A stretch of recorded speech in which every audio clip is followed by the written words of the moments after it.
spoke quite a bit about the Terrence Crutcher case. The guy, now we know he was unarmed, shot and killed by a Tulsa, Oklahoma police officer. Ben Mannes, former cop, public safety expert, joins me now. You've heard Ben before. You're going to hear Ben a lot. He disagrees with me on this. We're typically in agreement. I say good shoot from everything we now know. Ben says not a good shoot. So, Ben, welcome to the show. Let me give the audience a quick rundown of what happened and what we've learned since yesterday's show.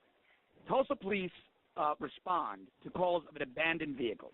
We now know it was more than that. 911 callers, they've released 3 911 calls last I saw. The callers were saying things like, the guy looks like he's smoking something, he's saying things are going to blow up, his SUV was parked in the roadway, it's facing the wrong way into oncoming traffic. The police come, I was told, yes, I spoke to some Tulsa cops on background. They told me that in that area, when the plate was run, and what they understood was the car was registered to him, when the plate was run, his prior arrest history of resisting with a gun, shooting with intent to kill, his prior convictions for drug trafficking would most likely have come back to the officer with whom he was in the encounter. And so this changes the narrative considerably. We also heard rumors that were confirmed to me by cops in Tulsa. Now, they said that it was confirmed to them. It's not been officially confirmed, but I do trust the men and women on the ground that PCP was found in the vehicle. That's this right. changes the narrative considerably. And when you see the helicopter video of his hand dropping, I say good shoot. She fired 1 round. It's not like she was a trigger-happy cop. Last night you said you disagree with me. Why? Well, no, I don't completely disagree with you. Everything you said just now is 100% true. The situation right now is a greater issue than this particular shooting, and what it is a tactical decision. So let me take you back to your training and experience and me back to my training experience. I heard about the PCP right off the bat. Plus, if you look at the video, you look at how responsive he's being as he's walking toward the vehicle, that is definitely consistent with someone who's on the way up. So if you ever dealt with someone on boat, PCP, Sherms, what have you, they slowly build up, and then it gets explosive, and it's very hard to get them in custody. So he looks like he's on his way up. He's not listening. So what we have is a two-phase situation, two-faceted situation. One, like almost every other situation of this circumstance, to include, the preliminary reports of what happened in Charlotte yesterday, you have a guy who did not comply with a police order, right? And that definitely contributed to the situation. So, yes, in that aspect, you're 100% right. The other aspect, though, is having had significant experience with suspects on PCP working in the 6th District in Anacostia in Washington, D.C., where that's a major problem still, you have to wonder what happened on the way up to that situation. How did he get that far over to the car with his hands up above his head? And, everyone's drawn down on him, but no one's getting close enough to him to actually engage him. They had the luxury of something that I didn't have. That's critical. Yeah, that's critical. This is where I agree with you, and this is where I agree with others. And I think it might be cultural. It might be a sense of training. It might just be the Ferguson effect, the world we live in today. Because off air last night, you and I went back and forth a little bit on this, and we're 95% in agreement. But I spoke to some of my old partners from the job, the Bronx in the 90s. We all agreed this guy would have been on the ground. It was a 77-second encounter. There it is. Saw on the dash cam video, about the same with the helicopter. We all agreed that in 7 seconds we'd have had him on the ground and cuffed so we could figure out what the hell was going on. We would never have allowed, not even to be aggressive cops. We don't want the guy walking into oncoming traffic getting hit and then us having to explain why this guy was hit by a car because we didn't do our job. Yeah. There were a lot of tactical issues with the response. I agree with you on that. They should have been hands-on sooner. It could also be a result. She was a much smaller woman. This was a big guy. And we do see him start to walk away as the backup arrives. So she just made the decision that, hey, I can't handle this guy, and that would have been a prudent move to make. 2 male backup officers are on the scene, out of the car, and drawn down, one of them with a taser. At the time that this happened, they were all around the car with him, right, on the left side of the vehicle. So that's my only qualm here. I don't armchair quarterback cops. But, you know, this is also Tulsa, and that's my main red flag here is this is the exact same jurisdiction that last year saw a 73-year-old reserve deputy on a warrant hit accidentally shoot a guy because he said he mistook his lighter taser for his firearm. You know what I mean? In fairness, we have to draw the distinction. Now, there were no training requirements for that guy. He was a donor to the sheriff. These were full-time academy graduate police officers, and she had 5 years on the job. So that case, I have big problems with. A very good friend of mine, you guys will eventually, I want to have you guys on together, Adam Dobrin. He's a criminology professor down here. He's a reserve deputy. The academy in Florida for reserve, the Auxiliary/Reserve Academy, is almost 400 hours. Yeah. It's more extensive than some full-time academies in other states. So he is a criminology professor. He does white papers on reserves all the time. No one was more critical of that than he. I'm not knocking reserves. I've actually interacted with the LAPD reserves. Have to go to the same type of academy as the LAPD officers if you want to be level 1. Yeah. Same with Seattle, Washington. They're cops. They just have other jobs. Right. But what I'm saying is you have a cultural situation, and it isn't just Tulsa. I don't want to single Tulsa out, where cops are more and more afraid of getting hands-on with a perp. And that's my main problem. I worked in D.C. You worked in New York. The Carolinas, where you're right. We worked in real cities, but not to cut you off. Speaking with Ben Mannes, former patrol cop, public safety and law enforcement expert. Ben, what was that case about a year ago? The detective was in a southern state, 13 years on the job, seasoned guy, got his ass kicked because he was terrified to put his hands on a group of black guys, beating them up.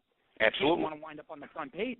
I mean, this is a dangerous situation, not just for cops, for the public. The cops are too afraid to justifiably subdue a suspect. It creates a public safety emergency. Yeah, but we were taught if you pull it out, you better use it, right? And that's the situation here that makes me nuts, because my entire time on the job, and New York is notorious for this because they're the last ones to get any technology there. You know, we didn't have tasers. I wasn't allowed a taser. They didn't issue tasers. I didn't have a taser on the job. Sergeants had them, and the sergeants got them if they were lucky and they were active sergeants. Exactly. And that's the problem is, you know, you have to go to some. They had everyone on that scene in Tulsa had a taser on their belt. You know, you exhaust everything leading up to the gun. Now, if the guy keeps his hands out of sight, if it's a felony stop and he's in the car, yes, you draw down. But he's out of the car, he's got his hands up, he's slowly sauntering back to his vehicle.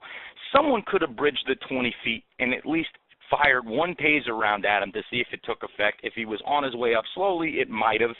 Or they could have put a stick on him. There's a lot of things they could have done that also would have had terrible optics, because these are the same things that led to Eric Gardner, if you remember. You know, the guy was bigger. They wanted to take him down. He did the backwards yoke, and he brought him to the ground, and everyone said it was a chokehold, right? Either way, you have to exhaust everything leading up to that situation before you fire around at someone's back. And that's my only problem with it. More than likely, this will come up with some type of lower charge or an acquittal based on the fact that she was acting in good faith. And I am not at all dismissing that. I don't want to, Ben, hold that, though. I don't want to see her charged. Look, we can debate poor tactics all day long. Yeah. But we also have to look at, we have a police chief in Tulsa. Now, this is all going to be speculation, but you and I have enough time on the job, especially combined, that we know how the politics of this works. And let me back up for a second. Speak with Ben Mannes, former patrol cop, public safety expert, author at The Hill. We both know that you've got two kinds of bosses in law enforcement. Yeah. You got three kinds, really. You got three kinds. You got the do-nothings that you don't want to work for. You've got the real jerks, but who you know will back you up. And then you've got the ones that'll throw you under the bus. And then you've got some great, I should say four, and then you got great ones that'll also back you up. It seems to me the chief is the political animal type. He immediately did the no-gun narrative. He tried to diffuse public anger, threw his cops under the bus. So I'm going to go on a limb and speculate that this chief has also created a culture that tells the cops to be passive. Yep. Don't put your hands on people. Well, if you do that, you really leave them no choice. This is the problem. If you don't want your one of the reasons I had very few civilian complaints, and you'll appreciate this. You're a sharp guy. Ben, do you have time to stick around with me for another segment? I'm here, man. Don't worry about it. Let's do it. All right, let's take a quick break so we can dig into this. It's important. More with Ben Mannes on the Tulsa shooting. This is John Cardillo. You with 880 The Biz. Stick around. You guys are going to want to hear this. Really interesting. This is the John Cardillo Show on 880 The Biz. Welcome back to the program. Still with me, my good friend Ben Mannes, former patrol cop, law enforcement expert, pundit over at The Hill. Ben, back in the day, you remember the old online booking sheets in NYPD, right? Before they digitized everything. No. It took like 90 years to get digitized. Yeah, exactly. I mean, look, I was already out of there when we was in carbons, and D.C. was using carbons until the early 2000s, Yep. Unfortunately. And I remember when New York got, Glocks and, got the order, the 9mm, it was 1995. You were already 10 years after most of the other countries. I got mine I was lucky. I got mine in 93. I got my SIG in 93, but then they started issuing them out. Yeah, I was in the first group to get them. And it was the greatest thing. And then when quick side note, when I left the job and I sent my SIG back up to SIG for the action enhancement package, they called me. The armorer at SIG called me. He said, "This is a disgrace." I said, "What do you mean?" He said, "Your trigger wasn't 12.5 pounds. It was 14.4 pounds." Yeah, they changed everything. They destroyed our terrible. Well, but you're actually getting into a good section here, because is this particularly the officer in question, right, Betty Shelby, or is this a greater tactical issue, a training issue? If you remember... It's cultural. It's cultural. So let me go where I'm going. So on the online booking sheet, one of the reasons cops would say to me all the time, "You never get complaints. You never get complaints. You're an active cop." I'm like, I know why you get them, and I don't get them. And I know why you have to go to CCRB, Civilian Complaint Review Board, and I don't. On the online booking sheet, there was a box. And in the box, it said used force when making the arrest. I would always check yes. And it would say, what type of force? And if it was a baton, it was a baton. If it was physical force, if it was pepper spray, they would say, "Why are you doing that? Why? Don't say, why? The department told me I could use force. The department trained me to use force. Why would I not admit that I used justifiable force?" Yeah. And I would go to I would go and, we'd meet with the prosecutors, and they would always say to me, "Thank God you checked that you used force." I'm so sick of explaining what I never understood why cops didn't want to admit they used force. Well, back then we could, right? Because we had bosses that would back us up. My bosses would say to me, "Dan, check use force. Hey, it's not going to jam you up. They taught you to use force in the academy. How much baton training did you have? Did they show you the dummies with the strike points? You did what they taught you to do. They handed you the baton. They handed you the pepper spray. They handed you the gun. They taught you how to do a takedown. To me, if I put handcuffs on you, I used force. So I wasn't going to lie about it. That mitigated a lot of problems. But today, we're encouraging cops to not use force. Right. We've got now that's not all CLEOs, not all chief law enforcement officers. There are some good street cops out there, but there are too many who are worried about, I hate that term, by the way, the optics. They're so worried about the optics that they would rather see their cops beaten trying to talk down a suspect than take control of the situation. Because isn't that what we were trained, isn't that what was ingrained in our heads every day in the academy? Control the situation. If you forget everything in this academy, remember these three words: control the scene, control the situation. Cops are getting away from that. That's what scares me. And you're 100% right. So having that effective police presence is something that's not being encouraged anymore. And it's not just with the training, but the recruitment. My problem in D.C. was we had a ton of officers, male and female, who were out of shape, short, didn't meet the uniform requirements. And I mentioned things like, all right, troopers are obviously on the road. LAPD is out in the beautiful, they have their crime-ridden neighborhoods. But these are people who focus on that presence, that pressed presence. You don't want to try them. So here's a situation where they're not effectively using those strong verbal commands, and they're not putting their hands on people, and people don't like that. They go, "Oh, well, why are you telling me to beat citizens?" You know what? Sometimes they don't listen. Had someone put hands on this guy, they wouldn't have to shoot him. And that's the problem we're dealing with right now. I wrote a piece. I don't want to see her face criminal charges. But we can debate the tactics preceding the shooting all day, and I've got problems with them. But I always say all that matters is what was going through her mind at the moment she pulled the trigger, and his hand was bouncing around, and there was an open window to that vehicle. I don't want to see this cop face criminal charges. I mean, look, what we want isn't exactly what people are gauging nowadays, and it's going to be up to the DA in Tulsa. It's going to be up to the political, and I would not be surprised if they did charge this officer. Now, what or present it to the grand jury. Yeah. Or they could present it to the grand jury. Let them make the call. Exactly. They absolutely could. I wrote a piece in the St. Louis Dispatch and the Hill back in August about the Justice Department. So we talked about the online booking sheet you were referring to, right? Now the Justice Department is pretty much getting in with consent decrees, and D.C. had a consent decree when I was there, and they do track your uses of force, and it is, justified or not, considered in promotionals and special assignment requests. So a lot of officers nowadays don't want to put hands on people, which does end up giving them what we called a wolf ticket growing up in the street, right? Wolf ticket being she had the firearm out and she wasn't prepared to use it, and then he tried it. Right, but the bosses who are in an ivory tower are compromising the safety of the street cops with this, because it also affects the use of force by the people under their command affect their appointment. And you know how it works, Ben. Once you're in an agency, NYPD captain is your last civil service promotional exam. Everything above that is on politics and merit. It's on who you know, how well connected you are, if they're going to make you a deputy inspector, inspector chief, etc. And so when you've got political animals compromising the safety of the cop on the street, that's where this all becomes problematic. Now let's talk about the DOJ for a second. I'm not a fan of consent decrees. I think this DOJ is out of control. Yep. Before the smoke cleared from the round fired in Tulsa, the DOJ announced a civil rights investigation. Why? Because the subject was black? I mean, that's ridiculous.